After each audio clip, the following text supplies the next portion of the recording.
Welcome back to NTD. Good morning. The U.S. labor market stalled last month as the economy unexpectedly lost 23,000 jobs.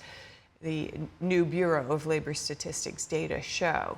Yeah, economists had projected a gain of about 80,000 positions. July's unemployment rate fell to 4.1%, coming in below expectations.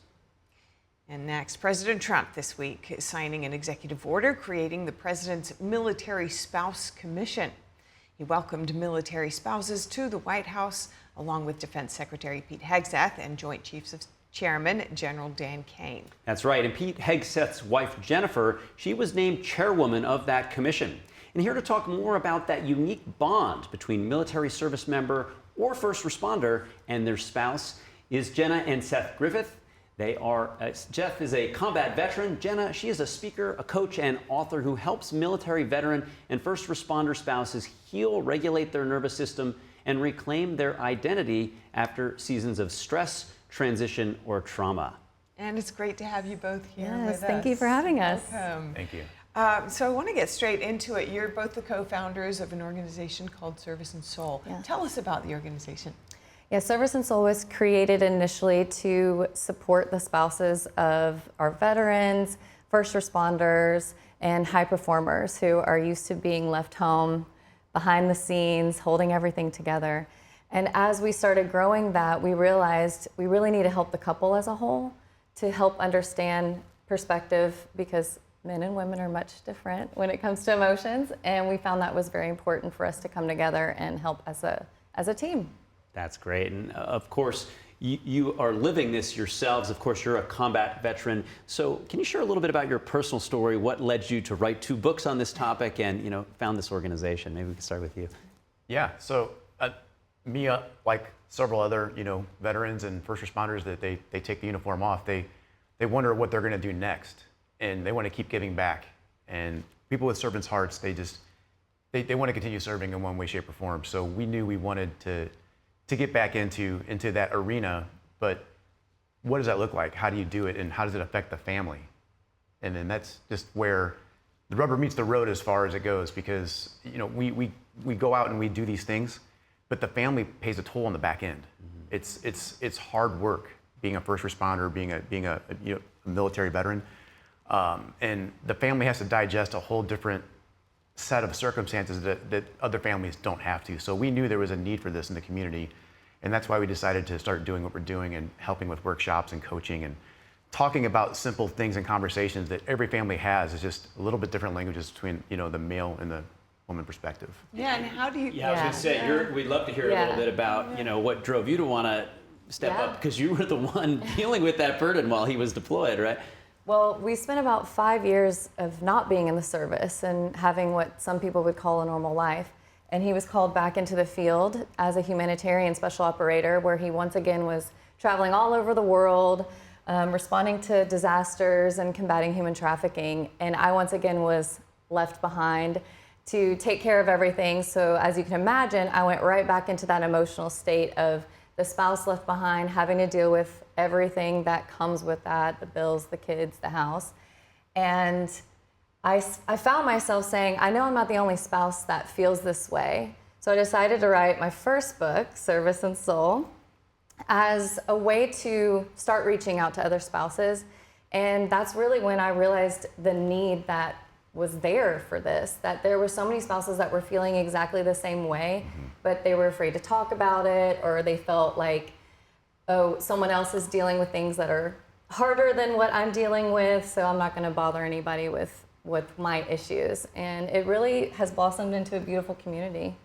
And what have you seen of the growth of people who you've interacted with through this process? Yeah, the whole foundation is for these people to not only learn how to communicate well as a couple, but also find out what their purpose is as far as the spouse is concerned. Because a lot of times when you are left behind, you're left wondering, well, what about what I want to do with my life? What about my dreams and what I was brought to this earth to do? And so we help them walk through, what is your purpose? Because you have one too. And then we work with the couple so that we can help support each other, become purpose partners, and move forward together stronger.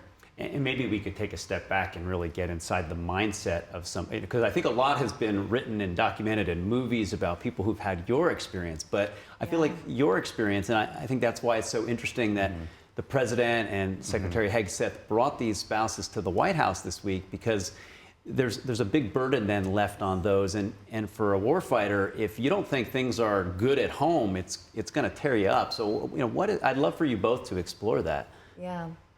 Yeah, as far as having to leave your family and go do your job and worry about your job, the mission, and also what's going on back home, it's a weird yo-yo or roller coaster ride, because you need to be focused on what you're doing, because obviously you're in that moment. But obviously when you're doing that, you're not just, that's not who you are in totality. That's what you're doing right then. So the people that are going to cry at your funeral, you're worried about them back home too, and that they're taken care of.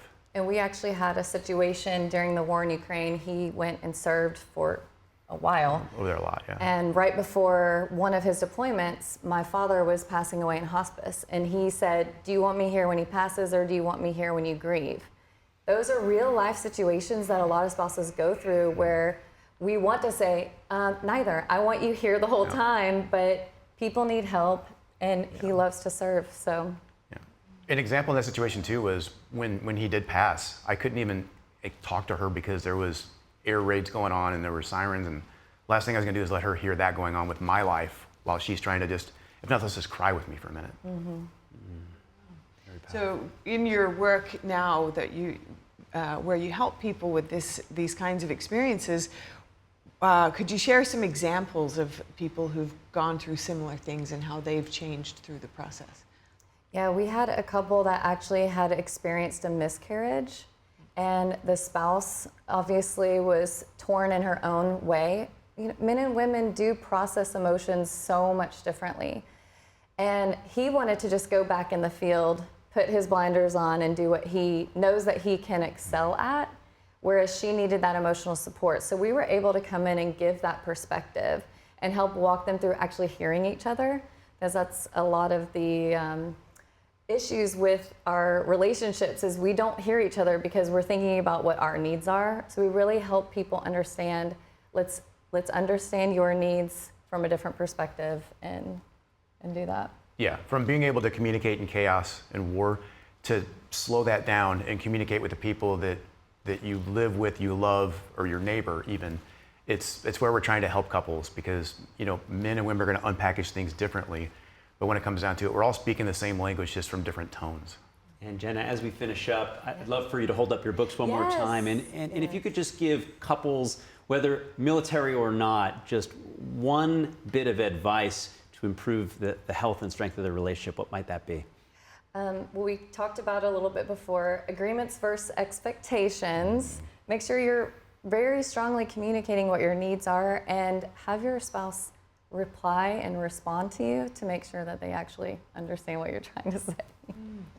And last word from you. I would say listen to listen. Don't listen to respond. Yes. Because we're all speaking the same language. Wow, very powerful. Jenna and Seth Griffin, the books are Service and Soul. Thank you so much for coming in, sharing your powerful story. Thank you Thanks for having us. Thank you both so much.